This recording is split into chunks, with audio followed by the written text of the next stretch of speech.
അപ്പോൾ ചാൻസ് ചോദിക്കാൻ മടിയാണ്, കാരണം ഞാൻ ഡയറക്ടർ ആയിരുന്നുകൊണ്ട്. പക്ഷെ എന്നാലും ചില ഡയറക്ടർമാരുടെ പടവും കാണുമ്പോൾ നമ്മൾ തോന്നും ഇയാളല്ലാണ് നമ്മളെ വിളിക്കാത്തത്. അങ്ങനെ തോന്നിയിട്ടുള്ള ഒരാളാണ് ഡിജോ. ഈ അടുത്ത കാലത്ത് കുറച്ച് മുമ്പിൽ പറഞ്ഞു ചോദിച്ചിട്ട് അടുത്ത പടത്തിൽ ചേട്ടനുണ്ട് കേട്ടോ എന്ന് പറഞ്ഞു. ഒരുപാട് സന്തോഷം തോന്നി. പൂജയ്ക്കൊക്കെ വിളക്കൊക്കെ കത്തിക്കാൻ തന്നു. എനിക്ക് തോന്നുന്നു പടത്തിൽ ഒരുവിധം പ്രാധാന്യമൊക്കെ ഇവിടെ തന്നിട്ടുണ്ട്. പടത്തിൽ അപ്രാധാന്യം ഉണ്ടാവുമെന്ന് ഞാൻ പൂർണ്ണമായും വിശ്വസിക്കുന്നു.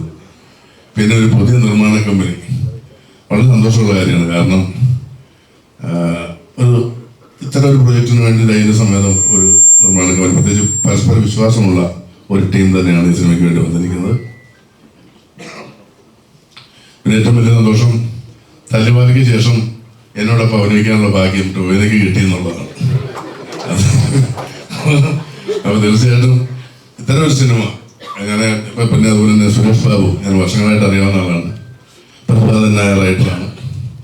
അപ്പോൾ ഈ ഒരു ടീമിൽ എനിക്ക് പങ്കെടുക്കാൻ സാധിച്ചത്, എന്നെയും ഉൾപ്പെടുത്തിയത് അങ്ങേയറ്റം നന്ദി ഞാൻ അറിയിക്കുന്നു. വലിയ ഒരു സിനിമയാകാൻ നിങ്ങളെല്ലാവരും പ്രാർത്ഥിക്കുക. വലിയ വിജയമാവട്ടെ. നമുക്ക് പുതിയ നിർമ്മാതാക്കൾക്ക് മാക്സിമം സപ്പോർട്ട് ചെയ്യാം. All the best.